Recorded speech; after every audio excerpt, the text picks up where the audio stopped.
الرحمن الرحيم عن أبي سعيد الخدري رضي الله تعالى عنه قال قال رسول الله صلى الله تعالى عليه وسلم إن لله تبارك وتعالى عتقاء في كل يوم وليلة يعني في رمضان وإن لكل مسلم في كل يوم وليلة دعوة مستجابة أو كما قال صلى الله عليه وسلم۔ نبی کریم صلی اللہ علیہ وآلہ وسلم کا ارشاد گرامی ہے کہ رمضان المبارک کے ہر شب و روز میں اللہ کے یہاں سے جہنم کے قیدی چھوڑے جاتے ہیں۔ ہر دن رات جہنم کے قیدی رمضان المبارک میں چھوڑے جاتے ہیں، اور ہر مسلمان کے لیے ہر شب و روز میں ایک دعا ضرور قبول ہوتی ہے۔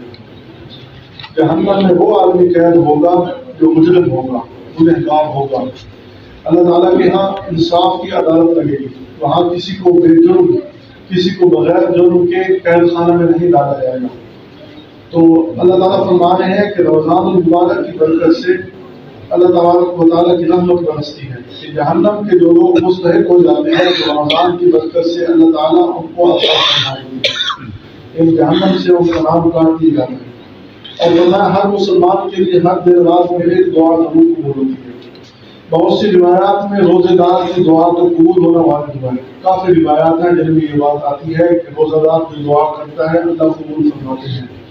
بعض روایات میں آتا ہے کہ افطار کے وقت دعا قبول ہوتی ہے، مگر ہم لوگ اس وقت کھانے پر اس طرح گرتے ہیں کہ دعا مانگنے کی کہاں فرصت، خود افطار کی دعا بھی یاد نہیں رہتی۔ یعنی اس وقت انسان بھوک اور پیاس کی وجہ سے پریشان ہوتا ہے تو بس اوقات دعا مانگنے کا موقع نہیں ملتا ہے، یا پھر افطاری کا سامان کرنے کے لیے لگا ہوتا ہے کہ ہم یہ چیز رکھ رہے ہیں، دسترخوان پر یہ چیز لگا رہے ہیں، وہ فلاں چیز نہیں آئی اس کو لے کر آئے۔ اس لیے جو ہے نا وہ وقت خاص وقت ہے، جو بجائے اس کے کہ ہم اہتمام کریں، اہتمام کر دینا چاہیے تو ہم دعا میں مشغول ہو جائیں۔ اور افطار کی مشہور دعا یہ ہے اللہم انی لک صمت وبک آمنت وعلیک توکلت وعلی رزقک افطرت۔ اے اللہ تیرے ہی لیے روزہ رکھا، تجھ پر ہی ایمان لایا ہوں اور تجھ پر ہی بھروسہ ہے، تیرے ہی رزق سے افطار کرتا ہوں۔ کتنی پیاری دعا ہے کہ روزہ اللہ کے لیے رکھا۔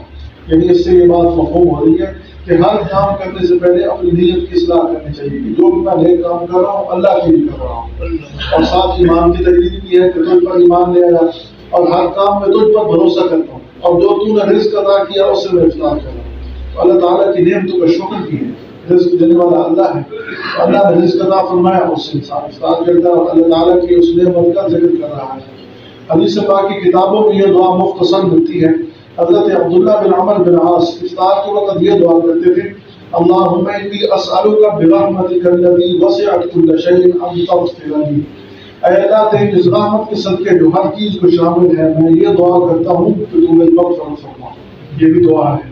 یہ مقصد یہ ہے کہ اس وقت کوئی نہ کوئی دعا ضرور مانگنی چاہیے، اور بعض کتب میں خود حضور صلی اللہ علیہ وسلم سے یہ دعا منقول ہے یا واسع الفضل اغفر لی، اے بہت زیادہ عطا کرنے والے میری مغفرت فرما۔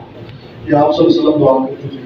اور بھی متعدد دعائیں روایات میں وارد ہوئی ہیں، مگر کسی دعا کی تخصیص نہیں، کوئی خاص دعا نہیں ہے۔ بعض دعائیں آپ صلی اللہ علیہ وسلم سے منقول ہیں، مشہور دعا ہو گئے ان کا رفع چکی ہیں۔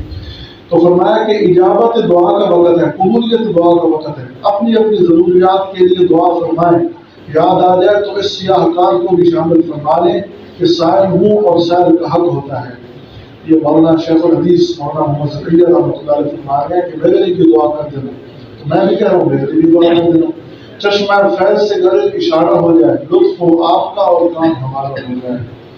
یعنی آپ دعا مانگیں اور اللہ آپ کی دعا کے وسیلے سے ہماری مختلف فرما دے تو اس سے بڑھ کر اور کیا ہو سکتا ہے۔ اس لیے جو ہے نا دعا میں بڑی وسعت کرنی چاہیے، دعا خاص طور پر اہتمام کرنا چاہیے۔ یہ جو حدیث پاک میں ہم نے پڑھا نا کہ ہر دن رات میں مسلمان کی ایک دعا قبول ہوتی ہے، اس سے اشارہ مل رہا ہے کہ رمضان مبارک میں کثرت سے دعا کرنی چاہیے، کیونکہ وقت تو نہیں بیان کیا گیا کس وقت، اس لیے ہر وقت جو ہے نا اہتمام کرنا چاہیے۔ مطلب جب بھی کوئی عبادت کرے فوراً اللہ کی طرف متوجہ ہو جائے اور دعا کر دے، اللہ کی طرف متوجہ ہو کر اللہ سے مانگو، ہر چیز مانگو۔ نہیں یہ نہیں کہتا کہ دنیا نہیں مانگو، دنیا بھی مانگو، بہت زیادہ مانگو، کیونکہ دنیا بھی اللہ کی نعمت ہے، آخرت بھی مانگو، لیکن آخرت کو نہیں بھولنا چاہیے۔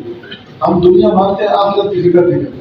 آخرت بھی مانگنی چاہیے، دنیا بھی مانگنی چاہیے، ہر چیز مانگنی چاہیے۔ اللہ کے خزانہ میں کون سی کمی ہے؟ اللہ تعالیٰ عطا کرنے والا، اس کے خزانے میں کوئی کمی نہیں ہوتی.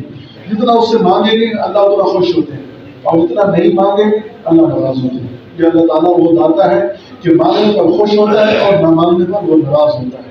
اس لیے مانگنا چاہیے، وسعت کرنی چاہیے اپنے لیے، اپنے بہن بھائیوں کے لیے، رشتے داروں کے لیے، خاندانوں کے لیے، پوری امت کے لیے دعا کرنی چاہیے.